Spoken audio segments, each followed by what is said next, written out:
Hi, I'm Emma, also known as the Naked Doula, and this is the Fearless Birth podcast, taking you from fear to fierce through self-trust, education, and body awareness. This episode is sponsored by the amazing Wave Comb for Birth, the best tool for managing those sensations, and Her9, a wonderful natural supplement for pregnancy, birth, and postpartum. Today, I'm joined by Carmen Rocha, a transformational life coach, birth mentor, and mum to three. And I'm so excited, Carmen, for you being here and for our conversation today, all about radical self-trust. Thank you so much for having me. Honestly, it's an honor to be here. I'm just so excited because we literally love this conversation so much. And I feel like there is so much to dive into, isn't there? Yeah.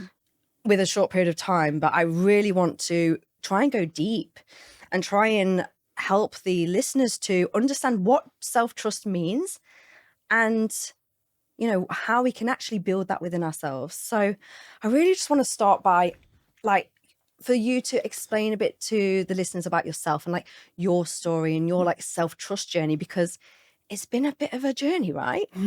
It has been. It really has. So I was brought up in South Africa, and for some of you that might not be aware, it's a really strict system over in South Africa. My parents are also Portuguese, so just as strict too. And there was a lot of seeking of validation consistently from childhood, from being a young girl. We had to behave, we had to do as we were told, we had to listen and just not speak, or unless we had something useful, then we could speak. Any sort of, doubts within that I experienced, I would always be looking for someone else to provide me with the answer rather than tuning into myself. And that was a huge thing that I battled with for years and years. Even when it came to setting up like my business now, even with the logo, and this was probably about 3 or 4 years ago, I'd ask people, what do you think? Do you like it? Do you not like it? Rather than tuning into myself. With my first birth, the same thing. It was like, oh, what should I have? Should I have this? Should I have that? What would be the right way forward, And it was never a true decision that I made. It was like there was no trust in myself. And part of it makes me feel almost that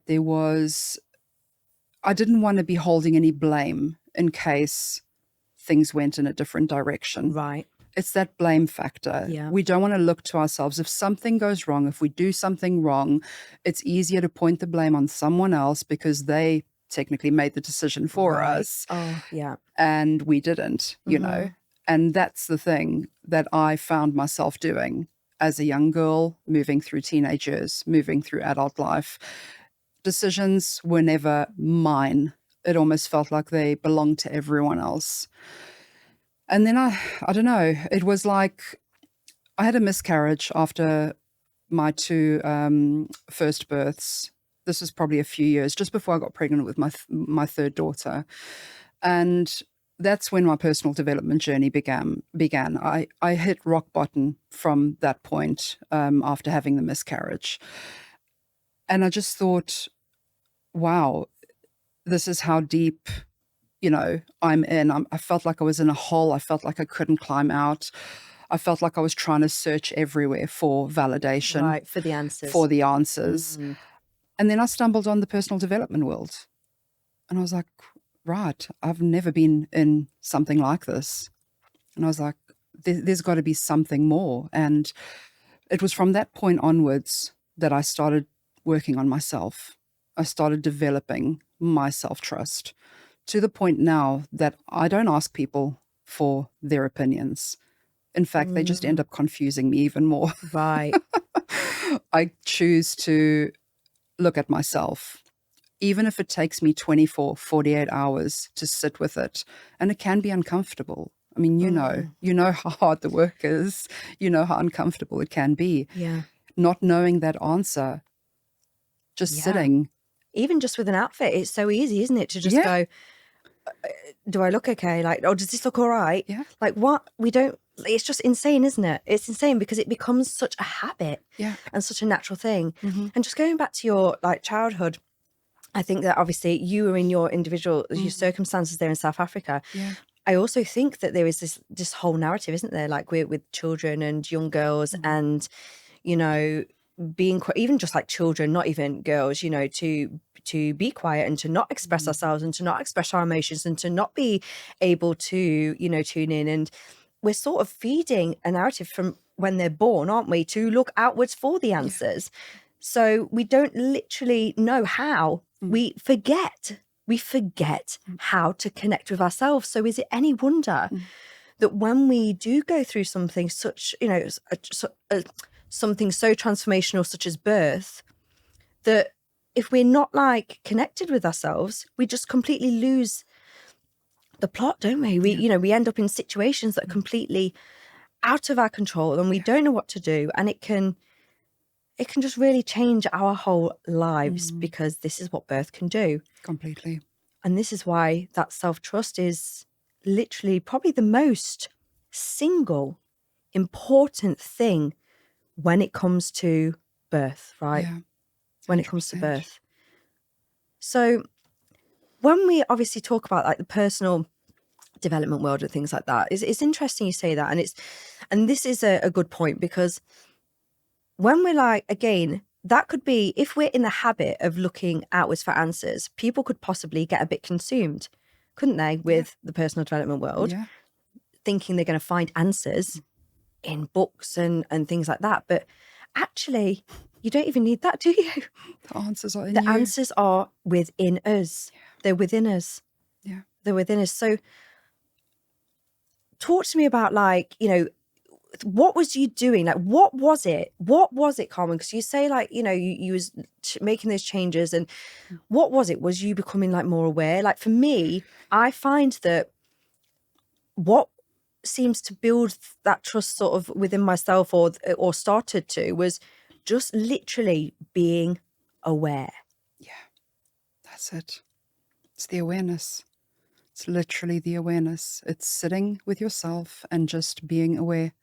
Isn't it so simple? It's simple. Even just looking, I know hindsight, and I say this with the best possible intention, but hindsight to me is a bitch. Okay. I literally say it's a bitch because it really is, because you can look back, oh, you know, hindsight, if I only knew, if I this, but it's guaranteed though. There are so many lessons to learn from hindsight.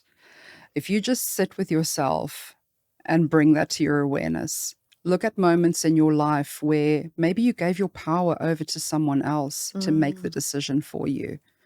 And maybe you've come away from that, because what I found used to happen with me is I used to give my power away to make a decision of what someone else thought I should be making. Right. And then I would come away from it and I'd be like, I shouldn't have done that. There's that little voice inside. I shouldn't have done that. I shouldn't have done that.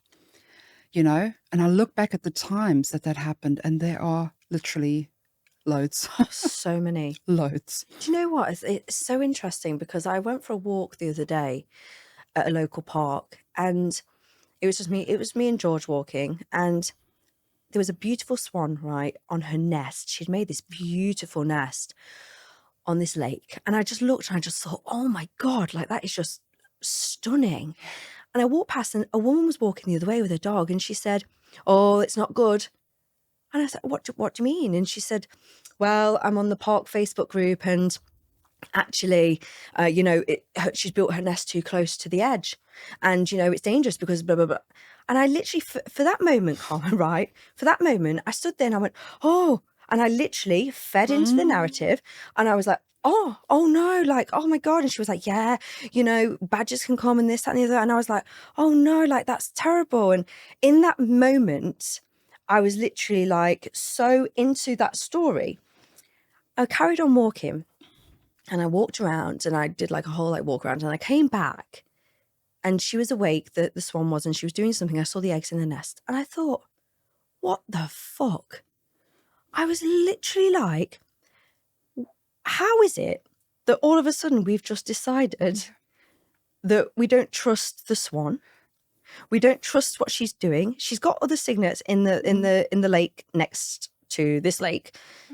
She's done this before lots of times, and we literally have no trust in her, and we want to like just come in and intervene, and we want to build this story and this narrative, you know. But the swan is just doing what she's doing. She clearly knows what she's doing. Like, isn't that just fascinating? It really is. And how many times are we in these situations where, like, everything's questioned and everything's like, is it no wonder we start to question ourselves? Imagine if that swan was aware and someone's going into her ear.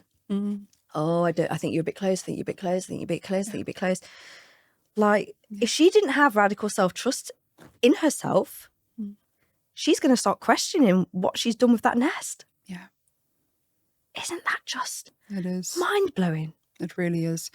And the thing is, this happens from childhood, from becoming a baby. If you look at a toddler that's learning to walk, they'll walk, they fall down. What do? They get back up and they try again. And they get back up and they try again. And no matter how many times they fall, they'll still keep going. It's not until someone turns around to them, like maybe they're navigating towards a dangerous place or whatever. Don't do that because you might fall and you might hurt yourself and this could happen. Blah, blah, blah, and, you know, all of those sort of things could occur.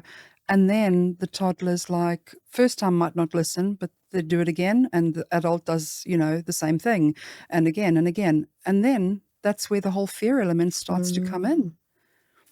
Toddlers are fearless. Oh my God. Literally. They literally are. Hey, do you know what? You like literally bringing out all the stories in me today, Carmen. I love it. So George has started climbing upstairs. But do you know what I've done? Instead, like when he was first doing it, I was like, right, okay, I'll just let him do it. But now because I haven't got a stair gate on one of the floors, so he goes up and I'm like, right, okay. Instead of me saying, no, George, get down, like it's day, I've literally said, okay, he's clearly confident. And I've said to him, he's 1 year old. Yeah. I've said to him, right, George, to get down, this is what you need to do. To get yourself down. And I've just shown him like how to maneuver his legs once I showed him. Because it's the safest. I wanted to just show him how to be safe in that environment. Obviously, I'm not going to be leaving my child to climb stairs, but the point is the exercise of, okay, I trust what you're doing. I know that you can do this, but I'm going to give you something to help build a safe environment for him. And now he can literally, you know, and obviously, again, I don't leave him, but he can get up and down the stairs and he trusts himself to do that using a safe practice. I didn't like, you know, stop or say that, you know, you shouldn't be doing this or anything like that. And literally, I just allow him to just be, allow him to experience, allow him to try, allow him to, you know, when he's climbing, I say, just watch yourself, not running over. If he falls down, he falls down. Exactly. But why is it in society then? Why is it like, this is the case, isn't it, with us now, today, as adults? Why is it we just lose that, don't we? We just lose that ability to just get back up and keep trying, keep moving forward and trust ourselves that we know we're going in the right direction, or we know we actually stop, don't we? Almost like, oh, this is like too much effort. I need someone else to tell me like how. Yeah. We forget. Yeah. That whole disconnect between the mind and the body is just insane. Yeah, completely.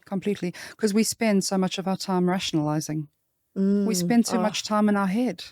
Yeah. We're constantly trying to control every single outcome of our lives. Micromanaging. Yeah, exactly that. And that's what we do. Because that's how society has brought us up to be. You know? Even when it comes to birth, when you're in the birth space, how often are women in their heads? I see it happen so many times.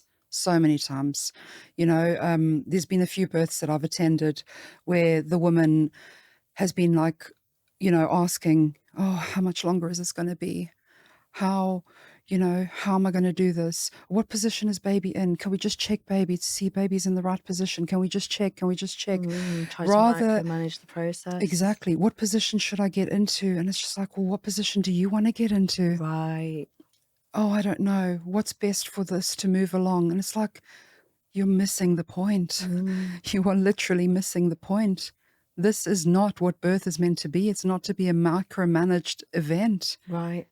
It's a journey that you have to let go and trust and surrender to it. Yeah. Controlling it is not going to get you anywhere. Oh, But the amount of times that women look to me or to their midwife, looking for that validation, right. looking for answers, it's mind-boggling. I think that we set pregnant women up, don't we? We sort of set them up to fail almost. It's almost like we're feeding this narrative. You need to do this. You need to do that. You need to be like this. You need to be like that. You need to blah, blah, blah, blah, blah, blah. You have to, do this with your body, and this is the best way. But actually, none of that even matters, does it? It doesn't. None of that even matters. Not even, the evidence, the research, like none of it matters. None of because actually it's all just within your own body. It's all within your own body. This is why I talk about self-trust so much in the book, Carmen. And I don't think people quite understand that this is literally the secret ingredient. It is the secret ingredient to a powerful, a spiritual, a connective, transformational experience. But how can we drown out the sounds? Because when we're pregnant, we're so susceptible to everything. We really are. I'm going to give you an example of my third pregnancy. And I built a lot of self-trust during that entire pregnancy. It actually started even before conception, to the point that I just started developing this deep inner knowing, this trust within, this, can't even describe what it was, but it just like, I knew, I just had this deep knowing within and this trust. And in the personal development world and in manifestation, they talk a lot about you've got to become the person. You've got to become the version of yourself that's already achieved what you want to achieve. So I was like, okay, cool. So I'm going to do that. I'm going to be the person that's already achieved vaginal birth after 2 cesareans. And I was like, no, I'm going to do that. And then I'm going to do all of the things that person would do.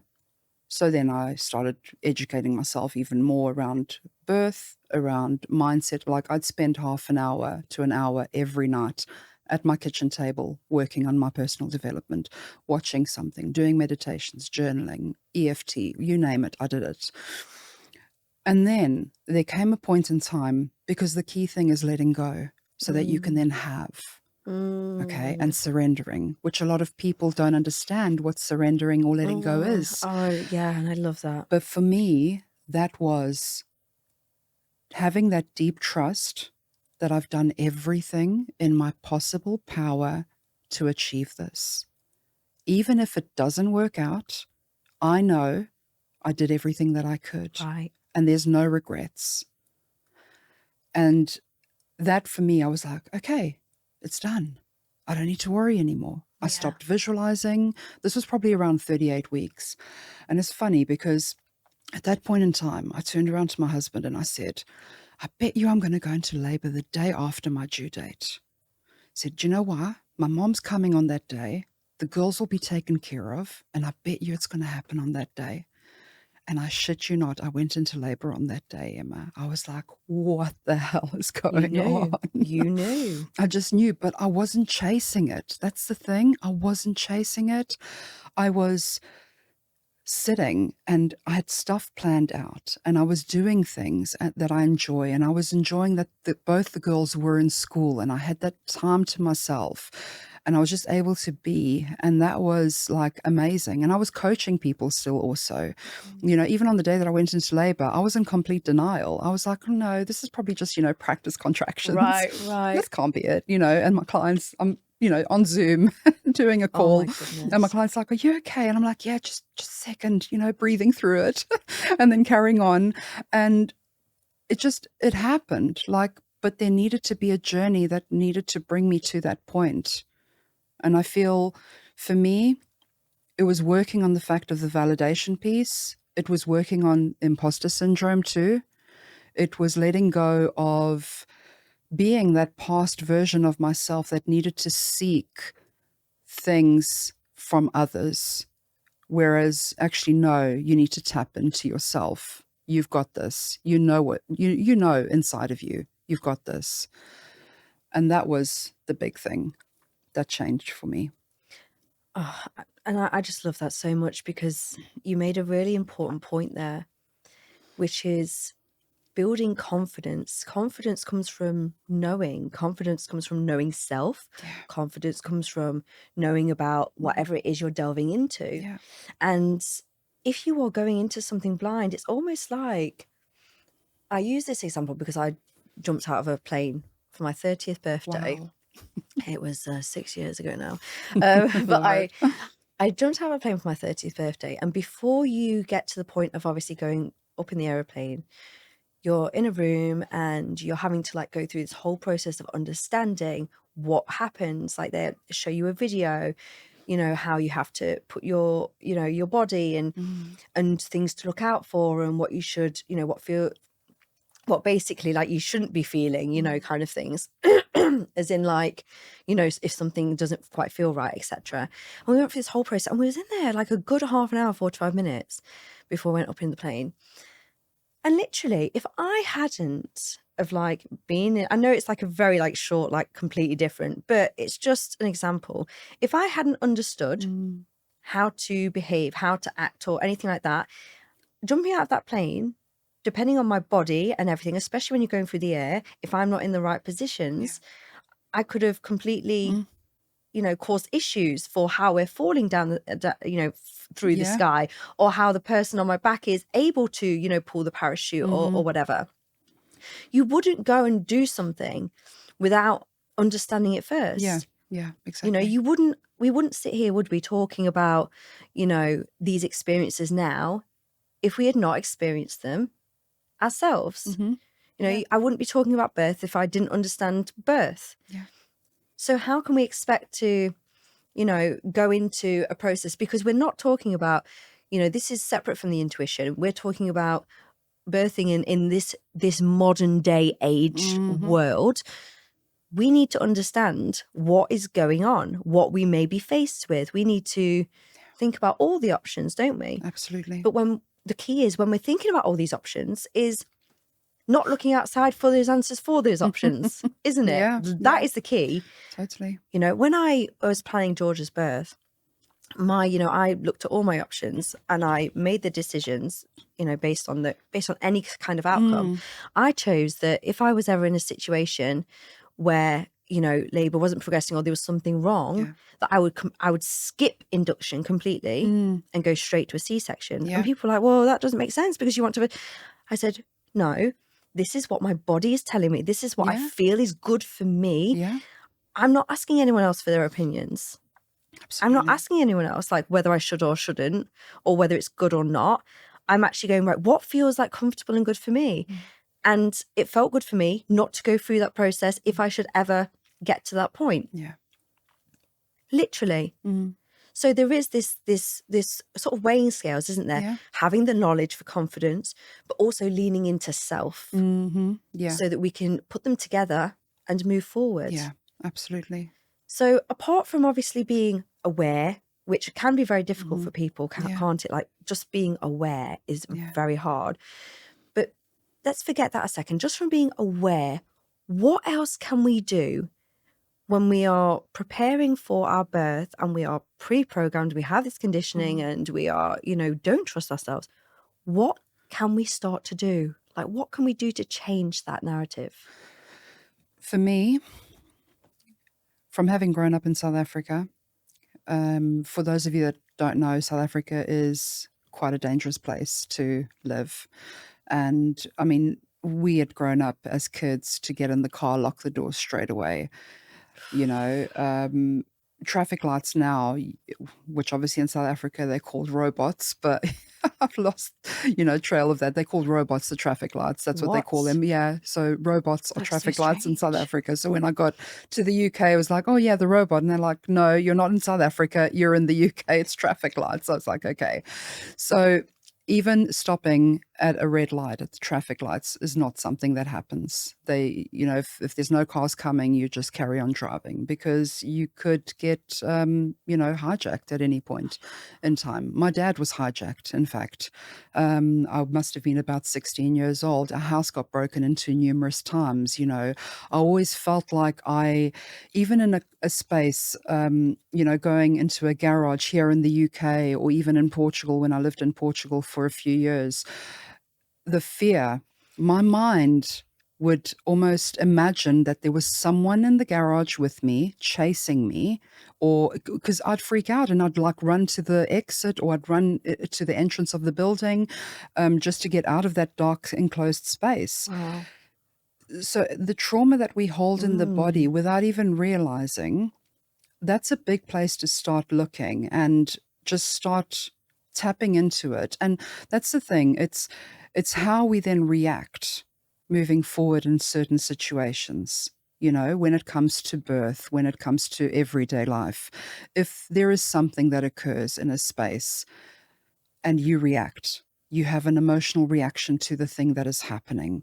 Right. You're in your emotions. You need to kind of sit back and, see what's going on here. Why am I feeling this way?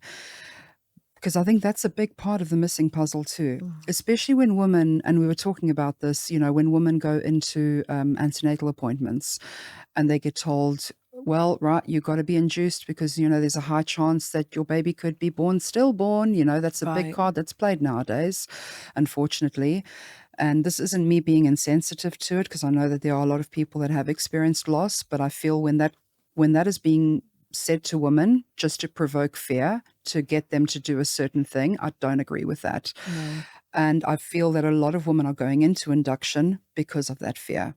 So it's turning into what type of trauma that they've had, whether it be, sexual trauma, domestic violence, whether it be even just trauma like I had from growing up in a really That's dangerous safety, place. right.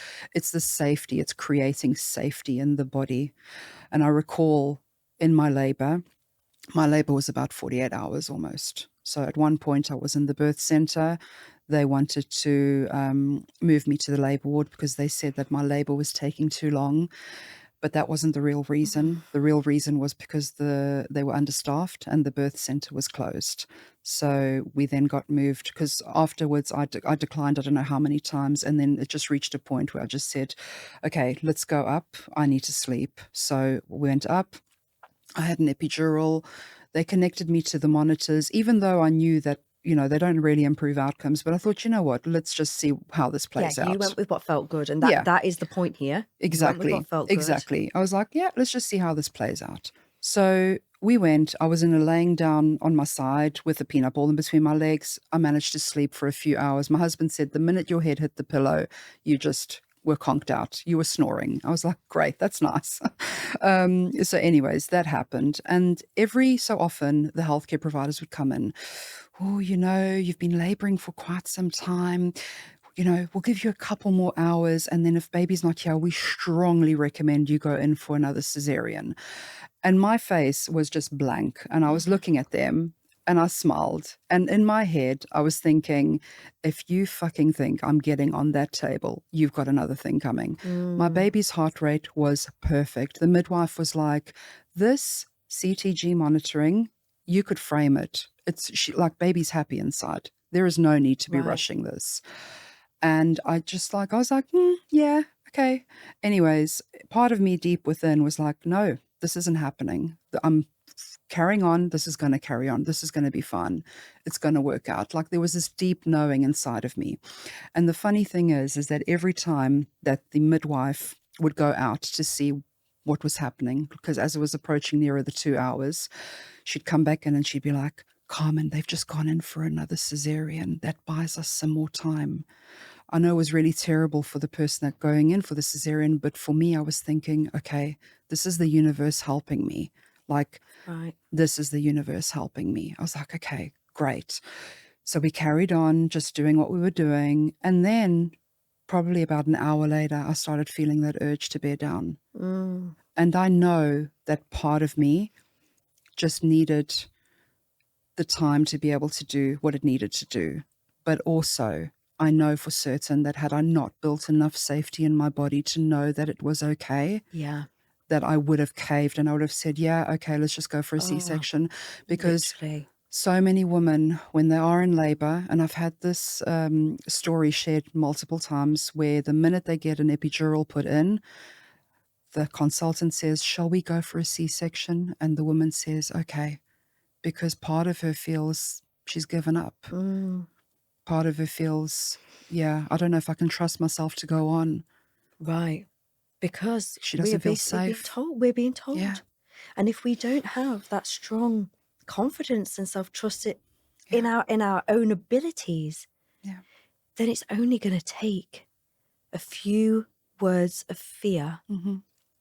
of someone else to say, I don't think you Yeah. can do this. Yeah. And then you're going to go, no, I don't think I can. Yeah. You're right. Completely. Isn't it so It's awful. disempowering? It makes me feel so, like, literally I can feel myself welling up, because it just makes me feel so emotional that literally we are in a world Yeah. where we are told or we are spoken to in such a way that just disconnects us even more from ourselves. Yeah. And we've literally just lost ourselves. Like, as women, we Completely. have lost ourselves. Yeah, we have. We are scared. Yeah, we really And are. it takes, and the thing is, it feels like so much work, doesn't it, to come back to yourself? Like, it feels like so far away, so unreachable. Like, how can I be confident like that? Yeah. Like, you know, people might be listening and thinking, oh God, that's amazing, like what Carmen did. But how can I get to that point? Because when you're in that situation, Yeah.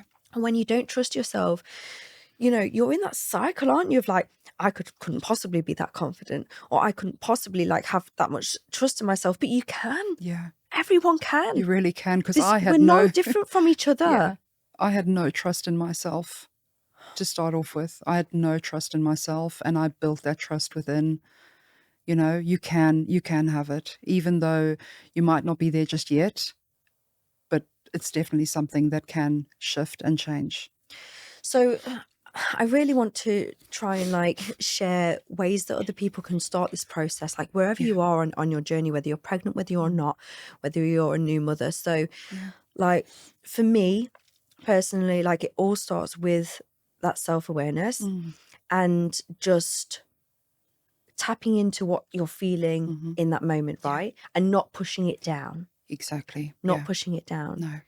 Feeling into like the energy, like what are you feeling? Yeah. Or even when you're triggered by something. And still this happens, like, you know, just the journey never ends. Like just because you trust yourself doesn't mean that there's no up and downs. Like I had, you know, a moment the other day where, and I am going to share this, I had a moment the other day where I was on social media. I saw a post on the Explore page and I was like, I ended up tapping into her profile and then I was like, she's so brilliant. And then I found myself internally talking down myself.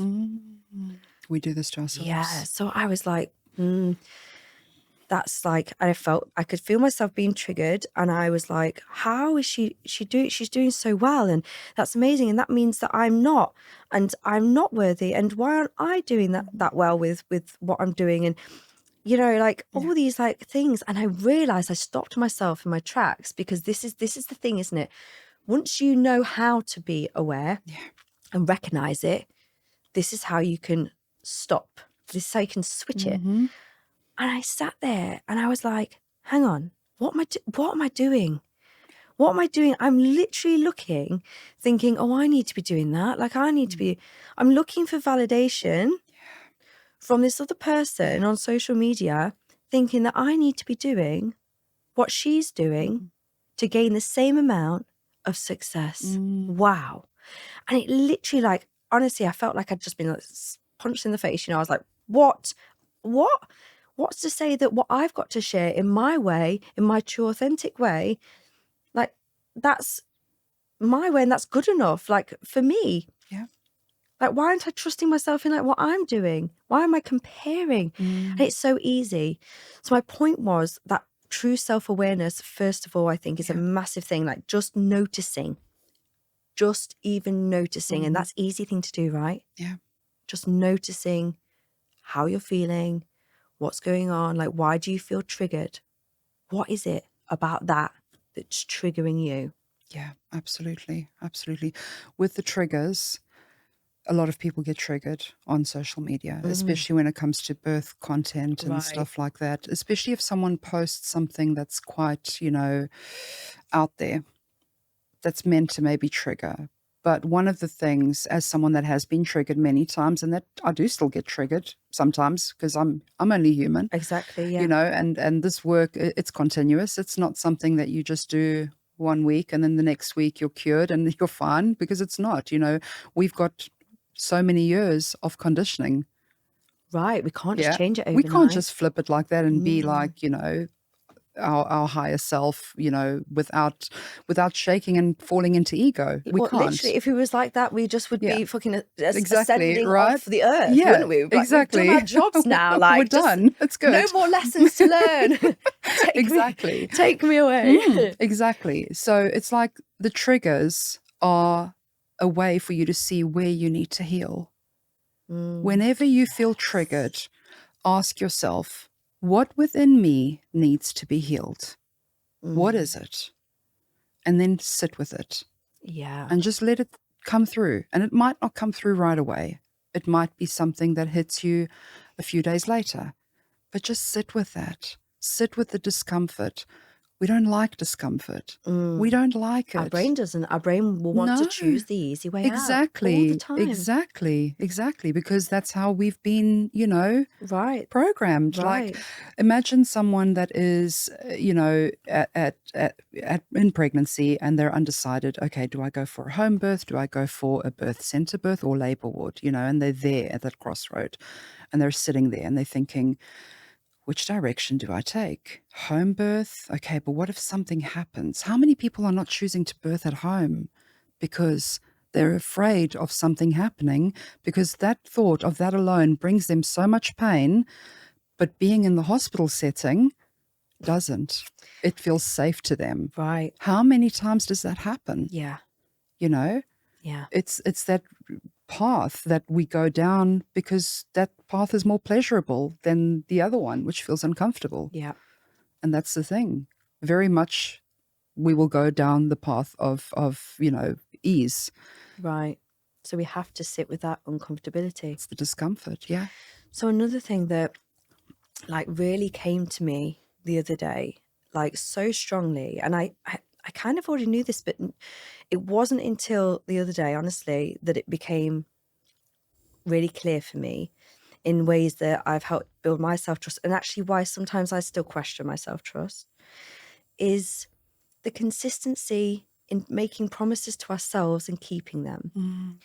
For example, like if you say you're going to do something for yourself and then you keep letting yourself down, that's just it's like building trust. It's a relationship, isn't it? Yeah. But yeah, if we actually are consistent with, you know what, I'm going to, I don't know, let's say, for example, I'm just like plucking something out of thin air here, but I'm going to take the time every day to write in my journal because it's going to help me, it's going to help my mindset, and I'm going to dedicate 10 minutes to do that of my time. I'm going to prioritize it. Yeah. But then I'm like, oh, I haven't got time today. Oh, I can't do this. I can't do that. Yeah. We let ourselves down. Yeah. We make excuses. We make excuses. We're building this disconnect in our mind and our body and the trust process in ourselves. Yeah, completely. And then we're still, building on this non-trust. Whereas actually, when we bring consistency in and we are doing something, we do start to trust ourselves because we can rely on ourselves. Yeah, absolutely. When we can't keep up with something we want to do or a promise we've made to ourselves, and I'm not on about setting big expectations. It's not about that, because we literally cannot, reach all the expectations that we put on ourselves. But small changes really help to build self-trust, right? Yeah, they do. There's something that a personal development coach once shared with me with regards to putting tasks in and actually writing them down in a diary, because when you write them down, there will be a higher chance of you taking action on them than if you don't write them down. And even if you do write them down, and let's say you decide not to take action on one day, you will see it written down. And if the same thing happens the next day, and then the next day, and then the next day, you can kind of look at it and actually, maybe it's time you need to have a little meeting with yourself. Right. I Right. love that. And be like, okay, right, what is going on here? Why am I doing this? Where is the self-sabotage coming from? Like, is it fear? Is it, like, as an example, sometimes with social media, there was a point in time where I didn't have the consistency that I wanted to have, and I wanted to be posting every day. But sometimes I'd find myself not posting because maybe the kids were playing up, or because, you know, the time got in the way. And you make up all these excuses because that's what we do. We make up Yeah. excuses. Yeah. You know, time is it's a man-made thing. There is no time in the universe, you know, but somehow we always assume that we don't have enough time. Right. And when we are telling ourselves that, then yeah, we won't have enough time. But if we say we have all the time in the world, then yeah, we can make it happen. But again, this is what I found myself doing. And the reason for it is because I was afraid. There was a fear of success. There was a fear that if I did post regularly, that I would get too busy, that I wouldn't have the chance to be able to spend as much time with my kids as I could have. And that all came from a story from my mum, because my mum would literally choose work. She was like a workaholic. Work, work, work, work, work. She barely had any time for us kids. And I didn't want that interaction. You know, I was a little girl going into school and having school plays, and I would be the one on stage looking out to see if I could see my parents or my mom, and I couldn't, you know. And that was something that was like, oh, I don't want that. I don't want that for my kids. So it's like almost like a form of self-sabotage. Right. Knowing that that's not true, because I do make time for my kids. Yeah. Do you see what I'm saying? Yeah. So But interesting. the mind, how it plays. This is the thing, isn't it? And a lot of these things that come up for us, and a lot of things leading up to birth and in birth ourselves, actually come from childhood. Yeah, 100%. They come from childhood. 100%. You know, I had with George, like, I mean, I literally trusted my body so much, and I made the right decisions for me, like every single step of the way. There was literally, I had no doubt in what was happening in my body. But sadly, you know, there's something with my cervix which we're looking into. We're not sure why it happened, but I know that every decision I made was completely intuitive and led by self-trust. But I really don't believe that I could have been in that position of confidence and self-trust should I have not understood about my childhood and my mum. And I never would have actually delved into that, actually, unless mum had passed away. Yeah. It's only like when mum had gone that I started thinking more about my childhood. And I can remember going through a bit of a weird grieving process. Like, I'd be angry for some time. I'd be angry at her, like really angry. And I was like, why is all this anger like coming up? What is it bringing up in me? And then I had to start like delving into these things and realize that I had stuff that I needed to, you know, I had a lot of I had a lot of abandonment in certain things, and a lot of guilt, and a lot of like shame and responsibility, like this whole responsibility on myself, so much so that I actually didn't want to be responsible. So a lot of my life I've done like things that aren't very responsible, you know, in reaction to that.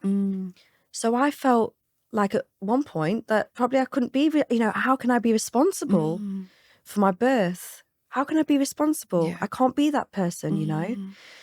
So actually leaning into those situations, like, right, in childhood, during pregnancy, can lead to a better understanding and a better like self-trust when it comes to giving birth. 100%. 100%. When I take clients of mine through the process that I do in one-to-one coaching, it's never ever a birth-related thing that comes up. 100. Always something from childhood. Literally. And it'll be a mother wound, it'll be a father wound. Yes. Yeah, it'll be something like that that's really impacted them massively. It'll never be just about the birth, the core memory at least. Oh, exactly. And do you know what? This is why this conversation is so important, because we've talked about all different aspects of self-trust and childhood, and there's a reason for that. Yeah. There's a reason for that, because these are the foundations, aren't they? 100%. These are the foundations that we need to be understanding. Yeah. Like, you can't just go into birth and be like, this is what you do to trust yourself. Completely. It literally doesn't work like that, does it? Not at all. Not at all. It's just absolutely Not at all. fascinating. I know. I'm fascinated by it. I'm fascinated by the body because, again, the mind might be trying to say one thing, but your body keeps the score of it all.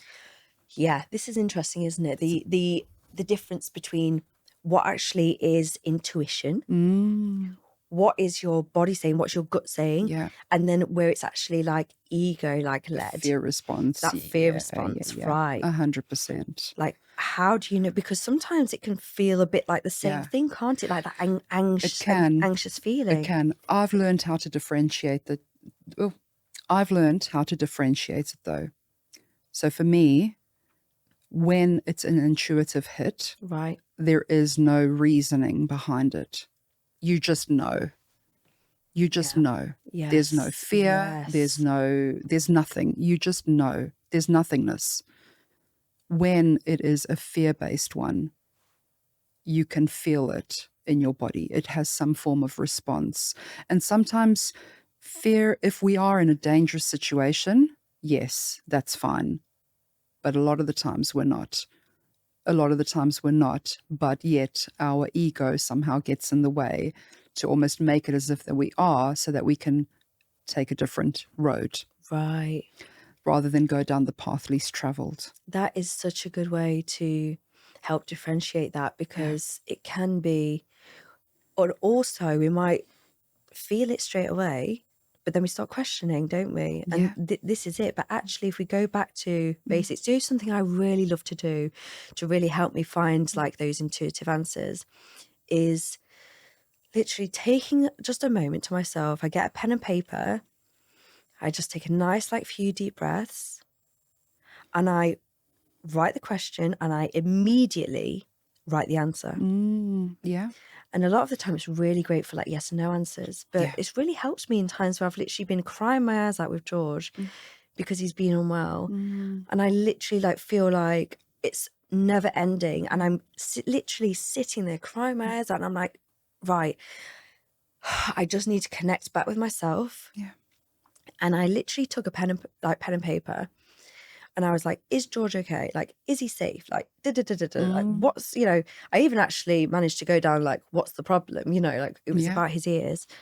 And I was just literally writing the answers, literally straight away without a thought, just writing the answers. And it is such a good way to just literally go with the answer that first comes to you. Yeah. In fact, when women send me messages about this, we were talking about this earlier as well, when people like ask, oh, you know, like, what route do I go down? Like, I've been told this, but I feel like this, and I don't know what to do. And, you know, what do you suggest?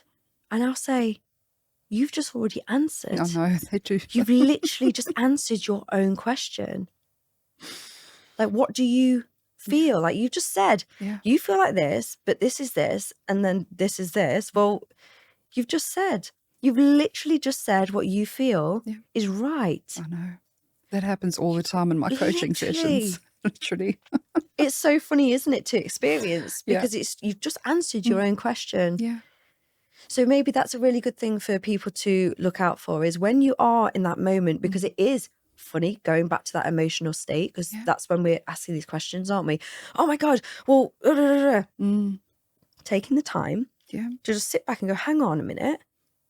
But what was my first initial response to that? Like, what was my first like reaction to that? Like, what did it feel right or wrong? Did it feel good or not? Yeah. And then move forward from there. Yeah, absolutely. Absolutely. I literally, this for me has to be something which I feel like every single woman needs to look at, because ultimately when we have that self-trust and we're going into the realms of looking inward, we are taking our power back. We are taking our power back. We are coming into ourselves. And overall, like mentally, that has such a massive effect, not just on our births, but as we go forward in life. Mm. I find it so much easier now, like, to make decisions or to follow my heart and follow my intuition. And I literally was at a point in my life, like, for a long time where I was so anxious, so depressed, like, so, like, you know, looking outwards, like, give me tablets, give me something, you know, drugs, like, numb this Numbing shit it, in my yeah. brain, you know. There was like a period of time where literally I wanted cocaine all the time, Carmen. There was a time where I wanted to numb everything out so bad. And I know that's a bit like out there, but I just want to bring in the severity of how we look outwards Oh yeah, for 100%. things.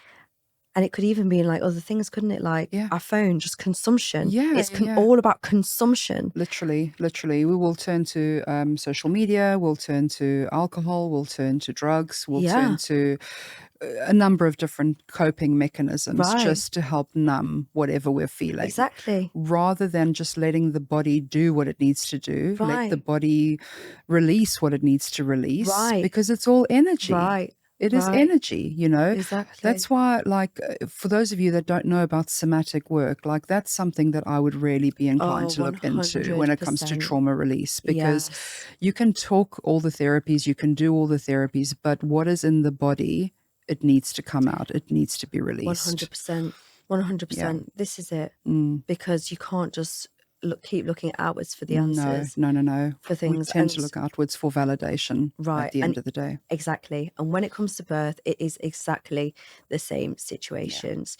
Stop looking outwards for answers. Start looking inwards. What feels good for you? What feels right for you? It doesn't matter what everyone's doing or what, you know, all your friends are doing or suggesting. Or even like people on social media, like even I can, you know, share information. You could share information, Carmen. You know, we can all share stuff, but that doesn't mean it's right for the individual. No. So it's time for us to start taking our power back and to look inwards and just fucking reignite that fire, right? Yeah. And take responsibility, radical responsibility for ourselves, our bodies, and build that trust. 100%. Thank you so much, Carmen, for having this conversation with me. It's just been incredible, and I'm just so in awe of you, and I just really appreciate you being here. So thank you so much. Thank you so much for having me. It's been a real pleasure. Thank you. You're welcome. Aww.